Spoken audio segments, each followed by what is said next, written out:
आदरणीय स्वामी जी, आपसे मेरा एक छोटा प्रश्न है। हिंदू धर्म में जाति का भेदभाव क्यों? जो स्पष्ट बात है कि क्या हिंदू धर्म में जातिगत ऊंच नीच का भेदभाव है क्या? बहुत जरूरी चीज। लोग हमारे धर्मावलंबियों को भड़काने के लिए ऐसा बोलते हैं कि देखो तुम्हारे धर्म में तुमको कितना नीचा समझा जाता, तुम्हारे साथ कितनी भेदभावना होती, तुम ईसाई बन जाओ, तुम मुसलमान बन जाओ, हम तुम्हें गले लगा के रखेंगे। और लोग बन भी जाते, धर्मांतरित हो जाते केवल इस बात के पीछे कि तुम्हारे हिंदू धर्म में तो ऊंच नीच है, छुआछूत है। और मैं आपको स्पष्ट कर देता हूं, हिंदू धर्म का छुआछूत से, ऊंच नीच से कोई दूर दूर तक का लेना देना नहीं है। हमारे किसी भी ग्रंथ में ऐसा नहीं लिखा कि वो जाति ऊंची वो जाति नीची। हमारे धर्म ग्रंथों में कहीं पर भी ये लिखा हुआ नहीं है कि फला जाति के व्यक्ति को मंदिर में मत आने दो, उसको पानी मत भरने दो, उसकी बारात निकले तो दूल्हे को घोड़ी से उतार दो। ऐसा किसी ग्रंथ में लिखा हुआ नहीं है। किसी को मिल जाए तो मैं गारंटी देता हूं मुझे बताएं। हमारे यहाँ पर वर्ण व्यवस्था है। हमारे यहाँ तो ये कहा गया है कि जिसने सनातन धर्म में जन्म लिया वो सबसे ऊंचा है। जब सनातन धर्म सबसे महान है, इसमें तो इसमें तो कोई डाउट ही नहीं है, और अब तो होने का सवाल ही नहीं। तो हिंदवः सोदराः सर्वे न हिंदू पतितो भवेत, मम दीक्षा हिंदू रक्षा मम मंत्र समानता।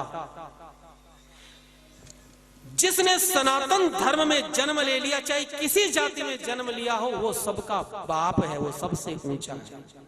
हिंदू धर्म में जिसने जन्म लिया, किसी जाति में लिया, वो नीचा हो ही नहीं सकता। न हिंदू पतितो भवेत।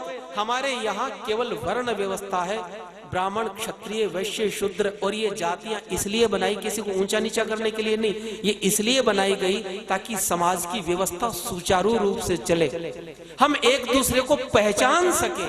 इसके लिए अलग अलग गोत्र, अलग अलग जातियां, अलग अलग नाम बनाए। आप जरा सोचो, अगर दुनिया में सारे के सारे लोग अग्रवाल होते तो, और सबका एक ही नाम होता पुरुषोत्तम दास अग्रवाल, तो क्या हम एक दूसरे को पहचान सकते?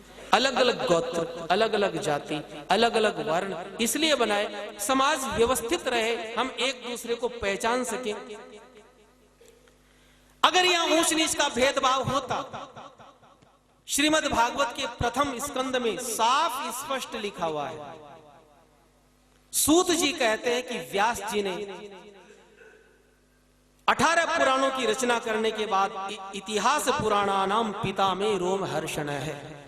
व्यास जी ने 18 पुराणों की रचना करके मेरे पिता रोमहर्षण जी को प्रदान की। अगर ऊंच नीच का भेदभाव होता तो क्या उनको दी जाती? अगर ऊंच नीच का भेदभाव होता तो क्या भगवान श्री रामचंद्र जी शबरी के बेर खाते? क्या वो निषाद राज को गले लगाते? क्या हम रेदास जी को अपना नहीं मानते? क्या हम वाल्मीकि ऋषि को अपना नहीं मानते? क्या हम उनको सम्मान नहीं करते? ये केवल भड़काने के लिए झूठी बातें बोली जाती है। हमारे रामचरितमानस में साफ लिखा है, जाति पाति धनु धर्म बढ़ाई, प्रिय परिवार सदन सुखदाई, सब तजी तुम ही रहे लवलाई, राम बसऊं तिनके मन माही। वाल्मीकि जी कहते हैं, हे प्रभु, जो व्यक्ति जाति पाति का भेद नहीं माने, जो धनी निर्धन का भेद ना माने, जो बड़ाई का भेद ना माने, आप उस व्यक्ति के हृदय में जाकर के निवास करो। और ऐसा ही श्रीमद् भागवत में लिखा गया है।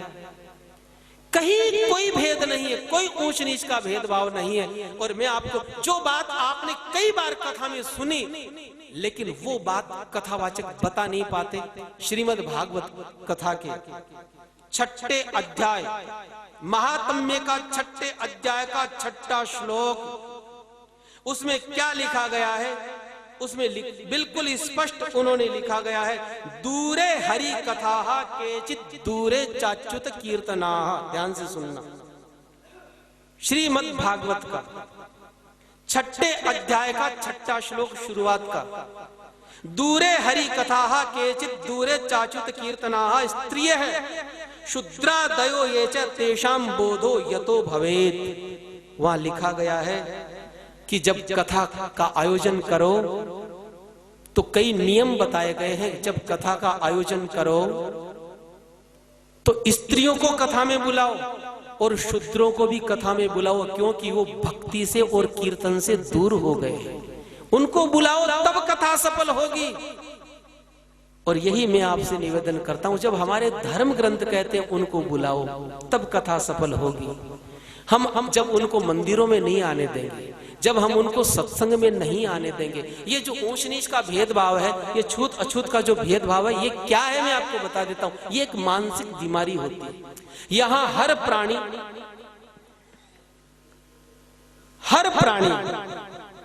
हर मनुष्य जिसमें अज्ञान है वो अपने आप को सर्वश्रेष्ठ समझता है कि मेरे से बड़ा, मेरे से अच्छी किसी की जाति नहीं है।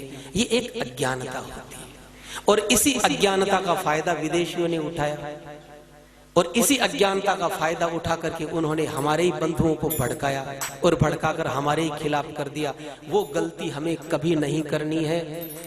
जिसने सनातन धर्म में जन्म ले लिया वो हमारा अपना है। उसको सत्संग सुनाने लाओ, उसको कथा सुनाने लाओ, उसको मंदिर में लाओ। अगर नहीं लाओगे तो ईसाई और मुसलमान उनको मस्जिद में ले जाएंगे, उनको चर्च में ले जाएंगे, उनका धर्मांतरण करेंगे और हमारा ही दुश्मन बनाएंगे और हमें तोड़ने में उनको हथियार के रूप में काम में लेंगे। यही हो रहा है, आगे ये ना हो।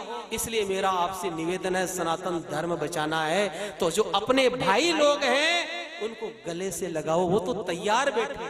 जब बाहर के लोग आकर के उनको हमारे खिलाफ कर देते, अरे अगर हम उनके अपने हैं, हम उनके पास जाएंगे, उनको गले लगाएंगे तो क्या वो हमारे पास नहीं आएंगे?